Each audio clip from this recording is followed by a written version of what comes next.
Assalamualaikum warahmatullahi wabarakatuh. Halo teman-teman, kembali lagi dengan saya Kholili di GS Channel atau GERD Sehat Channel ya teman-teman ya. Oh ya teman-teman, di video kali ini saya akan membahas tentang yaitu sesak nafas ya teman-teman ya. Pada penderita asam lambung, GERD, anxiety, psikomatis, akut, gas kritis, kronis ya. Apa namanya? Sesak nafas yang terjadi pada penderita asam lambung ini berbeda dengan orang-orang yang sakitnya itu sesak nafasnya itu kayak paru-paru, jantung kayak gitu tuh berbeda teman-teman ya, berbeda. Cuman yang orang yang tidak tahu itu eh apa ya? Orang yang tidak tahu itu menganggap dirinya itu terkena jantung gitu loh, paru-paru kayak gitu teman-teman ya. Nah, di video kali ini saya akan membahas tentang itu ya teman-teman ya, tentang seputaran lambung ya tetap ya. Cuman jangan lupa ya, untuk teman-teman semuanya ini yang baru nonton jangan lupa di like, komen, dan subscribe-nya terlebih dahulu ya teman-teman ya. Agar apa? Agar video ini atau channel ini lebih baik lagi ke depannya teman-teman ya. Ya, untuk teman-teman yang sudah nonton video ini dari awal sampai sekarang, saya ucapin banyak-banyak terima kasih teman-teman ya, sebanyak-banyaknya udah. Dan juga yang komen ngasih tahu keluhannya, saya ucapin terima kasih banyak teman-teman ya. Terima kasih banyak teman-teman, serius. Saya berterima kasih. Oh ya, untuk yang baru gabung jangan lupa ya komen ya teman-teman ya. Agar apa? Agar saya juga tahu keadaan kalian gitu ya. Insya Allah saya akan bisa bantu kalian dari jarak yang jauh, walaupun tangan tidak bisa menyentuh, tapi doa insya Allah akan terkabulkan oleh Sang Yang Maha Kuasa ya. Oke teman-teman, gak usah basa-basi ya. Saya akan membahas tentang sesak nafas pada penderita asam lambung ya. Kalau kalian pernah ngerasain yang namanya sesak nafas, yuk kita bahas ya di sini ya. Yaitu faktor pertama, ini ada 3 teman-teman ya.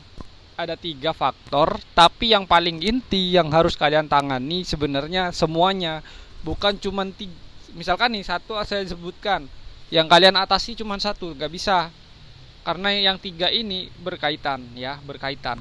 Oke, faktor pertama teman-teman ya, yang harus kalian lakukan yaitu adalah sebentar sebelum kalian melakukan solusinya, saya akan menyampaikan ini loh yang terjadi sama kalian. Yuk, faktor yang pertama yaitu adalah iritasi esofagus teman-teman. Aduh ya Allah, sorry, kena dorong ya. Faktor pertama itu teman-teman yaitu adalah faktor iritasi pada esofagus atau otot esofagus, yaitu ada iritasi di daerah sini. Nah, daerah sini sampai ke lab di lambung. Bahkan lambung juga bisa teman-teman. Di dalam lambungnya juga ada pastinya itu ya. Pastinya. Kenapa? Karena kan asamnya dari lambung. Begitu. Ya teman-teman ya. Nah, ada iritasi dari itu teman-teman, yang mengakibatkan apa? Kalian itu sesak. Karena apa? Ya urat-uratnya itu kan saling tarik-menarik teman-teman. Ketika ada yang luka gitu, ada yang iritasi, pasti ada yang respon teman-teman ya. Pasti ada yang ngerespon. Ya di bagian mana? Ya di bagian yang iritasi teman-teman ya. Pasti ada yang ngerespon tuh. Nah, kalian sesak nafas itu yaitu efeknya dari luka itu. Efeknya dari luka itu. Nah, solusinya yang pertama ini masih ya, ada 3 kok. Jangan terburu-buru. Yang pertama solusinya yaitu sembuhkan luka tersebut. Dengan cara apa? Dengan cara ini. Kalian wajib tonton ini, yaitu dengan cara sembuhkan dengan kunyit atau temulawak. Kalau saya pribadi, saya ngerasa lebih nyaman pakai temulawak.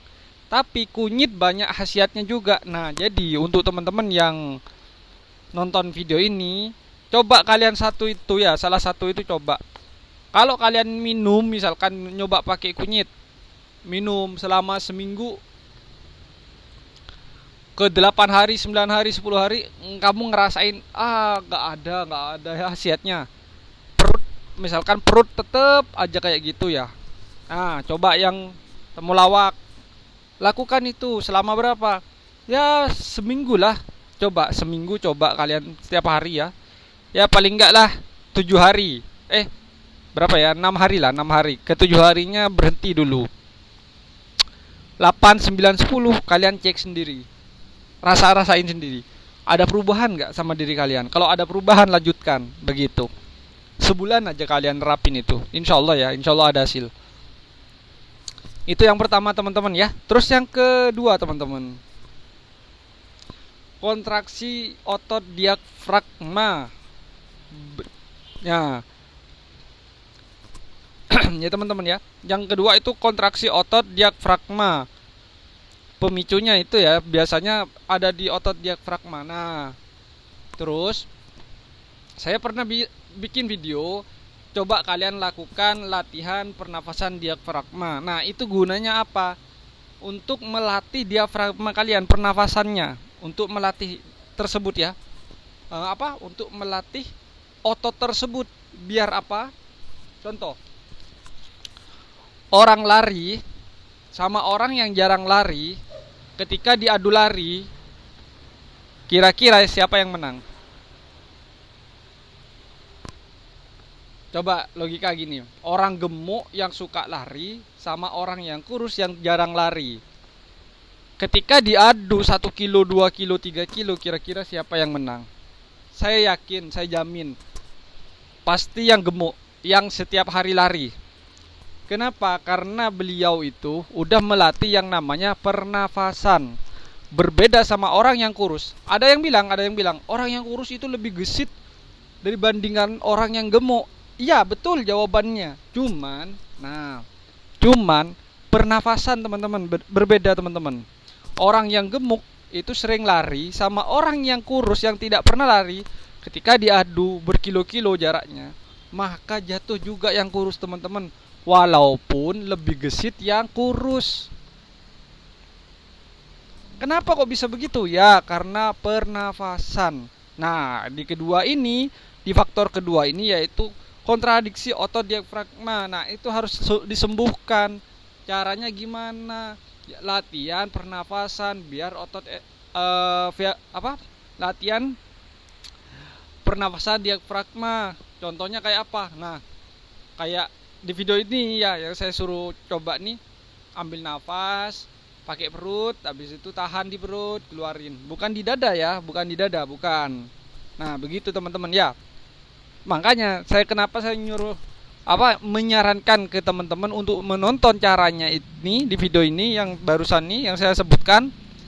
Tujuannya biar kalian itu diafragmanya baik gitu, lebih baik lah istilahnya. Orang yang kena GERD otomatis itu banyak gangguannya dari pernafasan. Nah, pernafasan itu akan berkaitan dengan otot diafragma. Seperti itu teman-teman. Ya, tujuannya saya itu biar teman-teman itu sembuh dari situ. Begitu ya. Oke, itu yang kedua teman-teman. Nah, dan yang ketiga teman-teman, yaitu refleks. Nah, ini ada sangkut pautnya dengan GERD. Nah, kenapa kok bisa ada reflux? Reflux asam lambung itu kayak apa sih mas? Nah, reflux asam lambung kalian nyari di Google, kalian nyari di AI, pasti muncul apa itu refleks. Itu faktor penyebabnya juga. Kenapa kamu sesak nafas? Cairan yang di lambung sini itu naik teman-teman. Nah, itu yang bikin kamu tuh ambil nafas seperti tidak mengambil nafas. Nah, itu faktornya refleks terjadinya kamu susah ambil nafas. Menurut kamu itu ya ada refleks, yaitu cairan asam lambung ya. Asam lambungnya itu naik ke otot esofagus yang harusnya di sini naik ke sini, ada di sini cairan asam lambungnya. Begitu ya. Klep splinter kalau nggak salah namanya ya. Splinter apa splinter ya. Klep tersebut tidak dapat mengunci dengan rapat. Yang harusnya ketika ada makanan dia terbuka otomatis. Nah, harusnya dia ketika makanan udah masuk ke dalam lambung, harusnya dia tertutup, teman-teman. Berhubung ada luka di splinter ini, akhirnya apa? Ini tidak langsung otomatis. Karena apa? Karena tidak mau bersentuhan mungkin ya, mungkin ya. Mungkin tidak mau bersentuhan begini teman-teman. Dengan apa? Dengan sebelahnya, karena salah satunya ada yang luka gitu. Ketika ini nyatu gitu sakit begitu, panas, perih gitu. Seperti itu teman-teman ya. Itu faktor ketiga ya, yaitu reflux, naik asam lambungnya, cairannya itu naik. Dengan cairan di bawah naik ke atas, gas. Kan kadang kemarin Mas siapa ya? Ada salah satu teman kita kemarin tuh tanya, perut saya itu berantakan gitu, bunyi gitu, gluk gluk gluk gluk kayak bunyi galon. Nah, itu teman-teman, yang bunyi gluk gluk gelembung-gelembung gitu tuh, yang bunyi gelembung-gelembung gitu, itu udara teman-teman ya. Itu otomatis yang udara yang ini mau keluar lewat anus nggak bisa, dia naik ke atas. Nekan yang namanya otot splinter di sini, splinter nih, klepnya ini. Nah, ngedorong ke sini, mau ke atas. Seandainya ini keluar ke atas, maka sendawa kalian, gitu. Nah, ketika sendawa maka lega. Seperti itu teman-teman ya, maka lega begitu. Tapi kalau ini kalian nggak sendawa, sakit sini nih, sampai ulu hati nih rasanya sakit. Nah, coba yang sakit ulu hatinya ngaku coba. Begitu. Nah, itu ada 3 kan ya tadi ya. Nih, tak kasih ya. Faktor penyebab semua itu terjadi kenapa? Padahal saya sudah berobat ke sana sini tapi tetap begitu. Faktornya nih ada 3 juga. Yang pertama, stres. Wajib nih kalian atasin dengan cara gimana ya? Healing. Kata orang healing. Loh Mas, tapi kan aku fobia sama keluar rumah. Aku takut kalau keluar rumah, aku takut mati. Aduh. Udah hilangin itu, bawa temen kamu, bawa temen. Kalau mau keluar, bawa temen. Yang di kampung, ya yang tinggalnya di kampung, bawa temen. Bawa temen, berapa orang lah kayak jalan-jalan yuk. Tapi bilang sama temennya, jangan lari-lari gitu. Jalan aja. Kalau enggak, misalkan bawa mobil ya kemana? Ke pantai, ke pinggir pantai. Tapi ingat ya, pakai mantel ya. Biar angin nggak nabrak badan kalian. Kalau pakai mantel kalian, insya Allah anginnya itu mental. Kenapa? Karena ditahan mantel. Itu ya stres, harus dihindarin stres. Banyak mikir, begitu ya. Terus yang kedua yaitu pola makan. Itu faktornya, penyebabnya 3 ini terjadi. Yang saya sebutkan tadi, iritasi esofagus, kontraksi otot diafragma sama refleks nih ada 3. Yaitu yang kedua pola makan penyebabnya. Kalian tuh kan dokter udah nyaranin makan sedikit tapi sering. Nah, maksudnya itu kamu tuh jangan berhenti ngunyah. Contoh, 1 jam makan, 2 jam lagi makan, 2 jam lagi makan, kayak gitu teman-teman ya. Isi terus perutnya biar di lambung kalian tuh nggak gesekan gini. Yang luka tuh biar nggak gesekan. Kalau udah gesekan nih si luka ini, maka luka lagi, baret jadinya gitu. Nah, terus yang ketiga, ini yang fatal buat kalian, yang takut mati, yang sedikit-dikit takut mati. Apa itu? Yaitu sering minum obat-obatan, termasuk apa? Obat lambung. Tak kasih tahu, obat lambung itu berbahaya. Weh, nggak adil dong, dokter ngasih obat lambung. Dengerin dulu, saya jelasin begitu. Kalau ada yang kayak gitu ya, kalau ada yang tanya gitu, kok bisa obat lambung yang berbahaya? Nih tak kasih tahu dulu.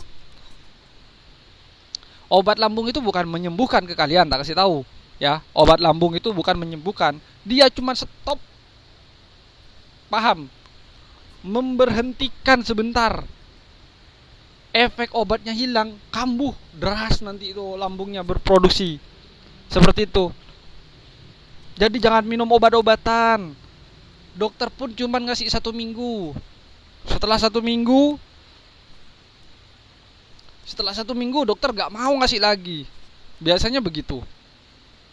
Paling enggak kalian dikasih obat penenang. Biar apa? Biar gak stres. Paling itu aja. Bukan obat lambung lagi. Begitu teman-teman ya. Paling ujung-ujungnya kemana? Ke psikiater terakhir. Kenapa? Karena kalian stres, lari ke depan. Ke faktor yang pertama, ada stres, pola makan, pola tidur di situ tuh. Ya, penting tuh. Serius penting. Kalau kalian nggak ngejalanin itu, udah alamat kalian nggak sembuh-sembuh. Begitu teman-teman ya. Oke teman-teman, semoga video ini bermanfaat untuk kalian yang sedang sakit, dan saya doain kalian semoga di tahun ini sembuh ya, cepat sembuh ya. Oke teman-teman, saya akhiri videonya cukup sampai di sini saja ya. Saya Kholili, saya akhiri videonya sampai di sini saja. Assalamualaikum warahmatullahi wabarakatuh. Bye bye.